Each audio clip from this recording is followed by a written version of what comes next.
Encontraram a Arca de Noé no Monte Ararat, na Turquia, e pesquisadores afirmam que pedaços de madeira petrificada e pedras com enormes furos que serviriam possivelmente de âncora foram descobertas. E quantas vezes eu não ouvi isso em documentários, reportagens, vídeo aqui no YouTube, então tá cheio. Mas o que de fato, de acordo com tudo que dizem a respeito desse assunto, é real? Existiu mesmo um dilúvio e uma arca? Ou uma grande barca? Existiu um Noé? A história que a Bíblia traz é verdadeira? Nesse vídeo aqui, eu vou te contar um lado da história que nunca te contaram. Se você estiver interessado, vem comigo que eu mostro para você.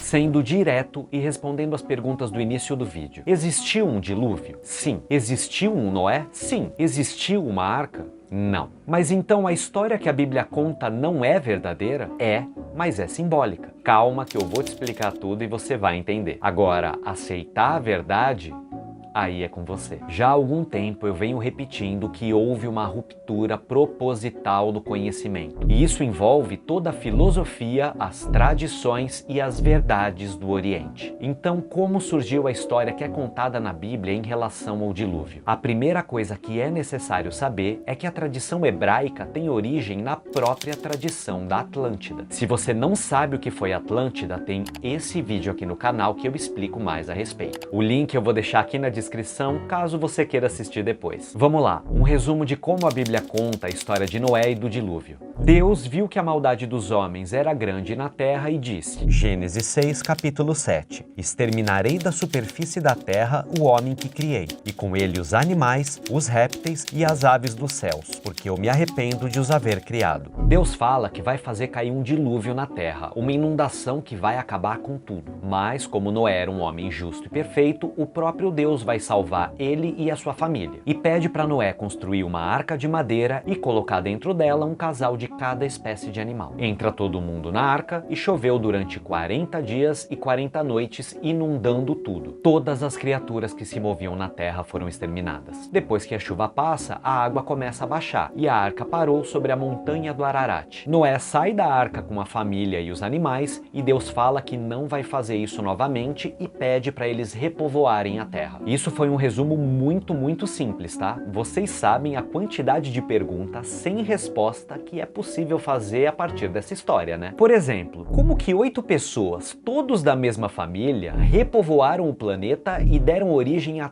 todas as etnias? Ou como que couberam todas as espécies de animais dentro da arca? Se a água inundou todo o planeta, para onde que ela foi depois que baixou? A verdade é que não existiu a história dessa maneira. Isso que é contado é o resultado da junção de diversas histórias de diferentes períodos que aconteceram. Agora, para a gente entender o que de fato aconteceu, a história verdadeira, oculta, a gente precisa voltar alguns milhões de anos atrás até a Atlântida. Para quem já assistiu o vídeo que eu falei vai lembrar, mas para você que ainda não assistiu, olha só como era a distribuição territorial desse período. Uma das ilhas continentes que formava a Atlântida era dividida em 7 cidades-estados independentes chamadas de cantões, e mais uma 8ª cidade que tinha o comando espiritual central. Essa 8ª cidade é o que hoje se conhece nas tradições e textos sagrados do Oriente como a Shangri-La ou Shambhala, que seria o equivalente ao paraíso, e que no período da Atlântida estava na face da Terra. Porém, quando a humanidade começa a se desviar do caminho da lei e fazer um monte de coisa que não deveria, a Atlântida começa a declinar, até o ponto da destruição pelas águas através dos vários dilúvios que aconteceram. Então a humanidade estava em decadência sim, mas é importante saber que o dilúvio não matou todo mundo, e muito menos todos os animais como diz na Bíblia. Só que toda a experiência adquirida em termos de evolução até aquele momento não podia ser perdido. Precisava ser preservado para que a próxima raça depois da Atlante surgisse e continuasse em frente. E nesse momento é quando surge o conceito Arca de Noé. Mas isso é um simbolismo. Olha só, quando a gente pega as letras do nome Noé e inverte, a palavra que forma é Eon. O significado do termo grego Eon é manifestação da divindade na Terra. E só por curiosidade, no dicionário, Eon significa divisão de tempo muito grande ou não mensurável. imutável,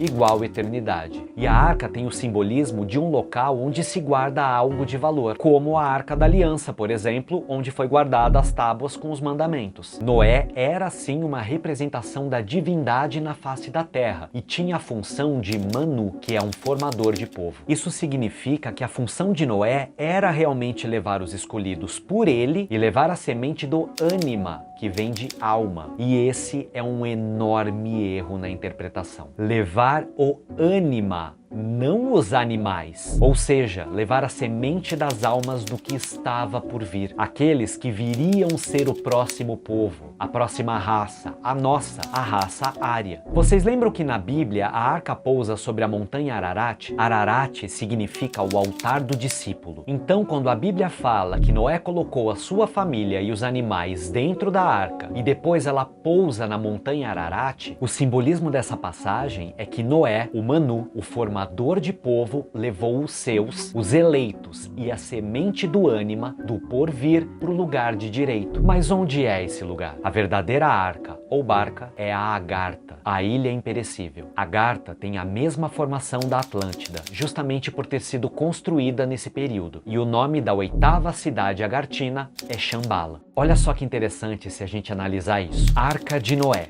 Arca igual Agartha. Noé invertido, Eon. Pensando um pouco mais, a gente chega em Edom. E um pouco mais, Éden. Já ouviram falar? O Jardim do Éden é o paraíso. Lembram dos nomes equivalentes ao paraíso nas tradições e textos sagrados do Oriente? Entre outros, Shambhala. Os celtas, por exemplo, chamavam esse lugar de Avalon. Os nórdicos chamavam esse lugar de Valhalla, a morada dos deuses em Asgard. Domínio de Odin. Olha a semelhança dos termos. Asgard, Agartha. Odin, Edom, Eon, Noé. Esse mesmo simbolismo para o povo hebreu, essa mesma história de Noé também é encontrada em várias outras tradições. Na Índia, na cultura persa, nos guaranis com tamandaré. Eu sei que é muito, mas já chegou o tempo da gente expandir a nossa visão das coisas, de ver o que está por trás da letra escrita, de questionar e buscar entender o simbolismo dos textos sagrados. Para você que ficou comigo até aqui, eu agradeço demais e peço para você compartilhar esse vídeo com alguém que a gente se vê no próximo. Um feliz sempre e tchau!